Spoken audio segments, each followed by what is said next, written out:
Hello दोस्तों, एक बार फिर से माधव की ऑनलाइन क्लासेस में आपका स्वागत है। आज हम इतिहास के एक नए टॉपिक के बारे में चर्चा करेंगे। उस टॉपिक का नाम है राजस्थान के प्रमुख शासकों का शासन, मतलब प्रमुख राजवंशों के बारे में बात करेंगे और एक एक राजवंश के बारे में बात करेंगे। कौन कौन से रियासतों में किस किस राजाओं का शासन था, किस किस वंश का शासक था, पूरी बातें हम करेंगे। तो आप बने रहें वीडियो के अंत तक, यानी क्लास के अंत तक। आप अपनी कॉपी में हर चीज़ को नोट करें। शुरू करते हैं बिना किसी देरी से। इस क्लास में आपको ओनली फॉर्म काम की बातें की जाएगी, फालतू बातें नहीं होगी। तो आप शुरू करते हैं अभी जल्दी से क्लास। देखिए, आज हम शुरू करेंगे मेवाड़ के इतिहास के बारे में। मेवाड़ का इतिहास क्या होता है, क्या क्या चीज़ें आपको समझनी है, देखिए बोर्ड पे। मेवाड़ का इतिहास, मेवाड़ की बात करें सबसे पहले महाभारत काल में मेवाड़ क्या था। महाभारत काल में सीवी जनपद की एक राजधानी थी जिसे माध्यमिका नगरी जो कहाँ पर थी, चित्तौड़गढ़ में। यह महाभारत काल की स्थिति है। बात करें प्राचीन नाम की कि मेवाड़ का प्राचीन नाम क्या था, तो मेवाड़ का प्राचीन नाम मेदपाट था या प्रागवाड़ था। वो भी ये क्षेत्र कहाँ पाता था, उदयपुर में। इसके बाद में बात आती है कि मेवाड़ के अंतर्गत नए जिलों के अनुसार कौन कौन से क्षेत्र शामिल हो गए। तो एक तो उदयपुर, राजसमंद, चित्तौड़गढ़, प्रतापगढ़, भीलवाड़ा, ये तो पहले ही शामिल थे। अब देखो, दो नए जिले बने जिसमें भीलवाड़ा से अलग होकर बना शाहपुरा, ये भी मेवाड़ के अंतर्गत आएगा। और डूंगरपुर से अलग बनकर एक सलूमर जिला बना, ये भी मेवाड़ के अंतर्गत आएगा। तो ये मेवाड़ का क्षेत्र है जो आपको ध्यान रखना है। इसमें बात करते हैं कि मेवाड़ में प्रारंभ में कौन कौन से किस राजवंश का शासक रहा। तो प्रारंभ में मेवाड़ में मौर्य राजवंश का शासक रहा और मौर्य के बाद में गोयल वंश की स्थापना हो जाती है। अब देखो, बात करते हैं कि गोयल वंश की उत्पत्ति के बारे में बात करें तो तीन विद्वान आते हैं। एक कर्नल जेम्स टोड, एक डॉक्टर जीएस ओझा, एक आता है अबुल फजल। तीनों विद्वानों ने अलग अलग चीजें बताई। कर्नल जेम्स टोड क्या कहता है कि वल्लभी नगर साम्राज्य यानी गुजरात के शासक शिलादित्य वंशज के संतान माने जाते हैं। कौन? गोयल वंश। और डॉक्टर जीएस ओझा, इसका पूरा नाम क्या हुआ? डॉक्टर गौरीचंद हीराचंद ओझा की बात करें, ये बताते हैं गोयल वंश को सूर्यवंशी। क्या बताते हैं? सूर्यवंशी बताते हैं। अबुल फजल की बात करें, अबुल फजल कहता है कि ईरान के शासक नौशेका आदिल की संतान बताता है। कौन? अबुल फजल। तो कर्नल जेम्स टोड ने वल्लभी नगर के साम्राज्य शिलादित्य के वंशज बताए। इसी प्रकार से ये हमारे गोयल वंश की उत्पत्ति के कुछ उदाहरण हैं।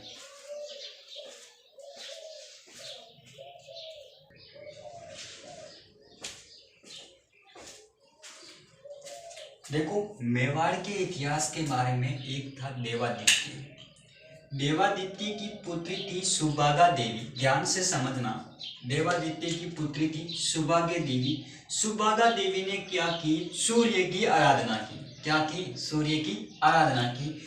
और सूर्य की आराधना मतलब सूर्य के बीज मंत्र से उनको एक पुत्र की प्राप्ति होती है और उस पुत्र का नाम था शिलादित्य। उस पुत्र का नाम था शिलादित्य। और शिलादित्य कौन था? वल्लभी का शासक था।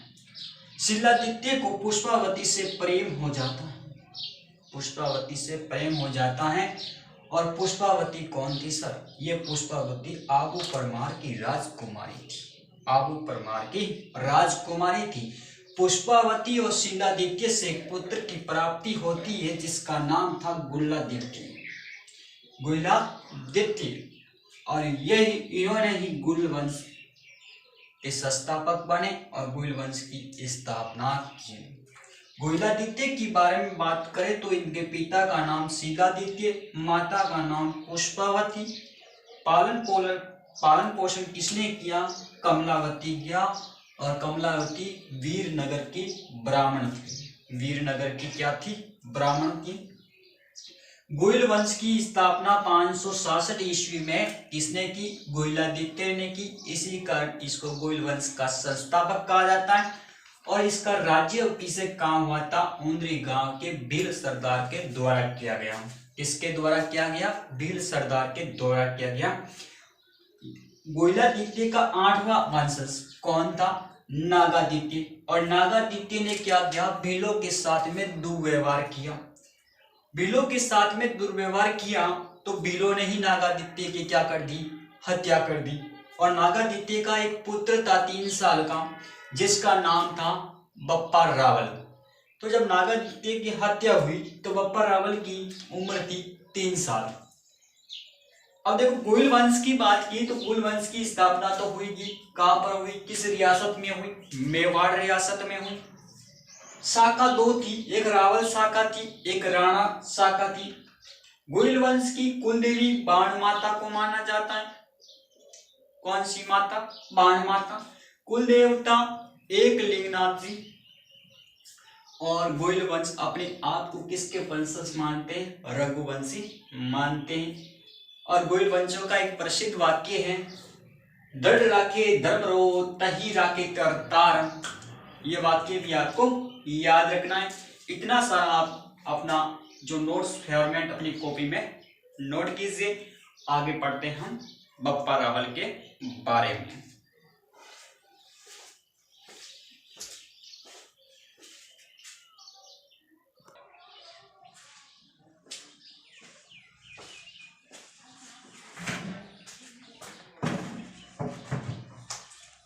देखो हम मेवाड़ के इतिहास के बारे में बात करें।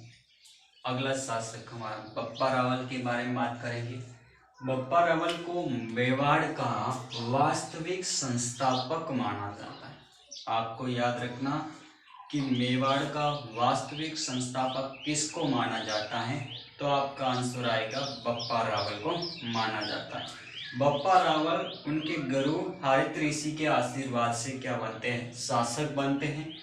और इन्होंने 734 ईस्वी में मान मौर्य को पराजित कर चित्तौड़ पर अधिकार किया था।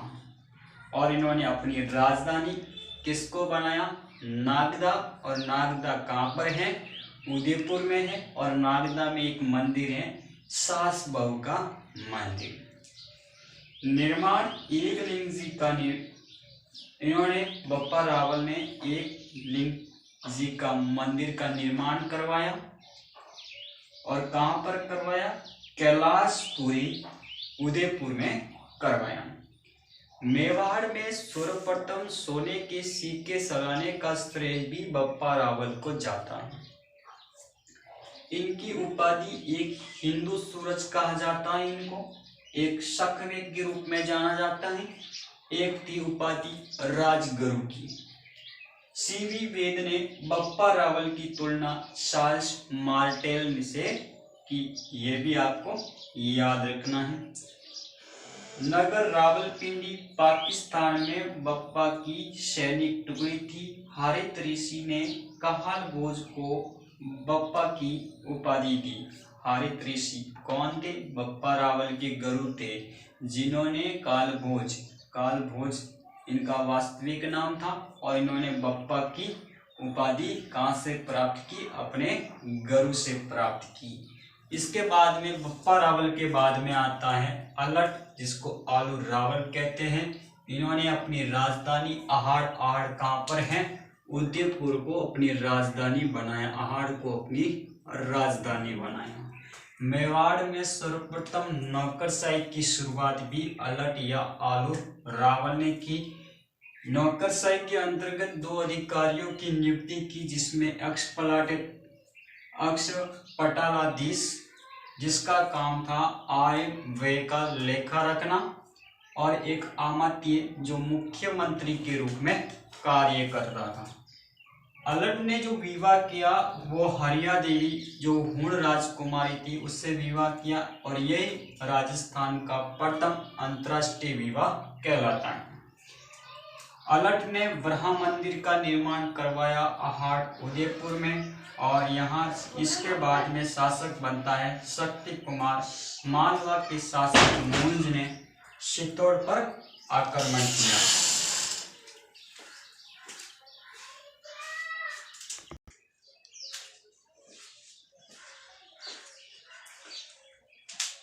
अलट के ने जो ब्रह्मा मंदिर का निर्माण अहाट उदयपुर में करवाया था। अलट के बाद में एक शासक बनता है जिसका नाम था शक्ति कुमार, और शक्ति कुमार के समय मालवा के शासक मुंज ने क्या कर दिया, चित्तौड़ पर आक्रमण किया। और चित्तौड़ पर आक्रमण किया किसने किया, मुंज ने किया, और मुंज परमार शासक था, और इनका ही वंशज जिसका नाम था कालभोज, सॉरी भोज परमार।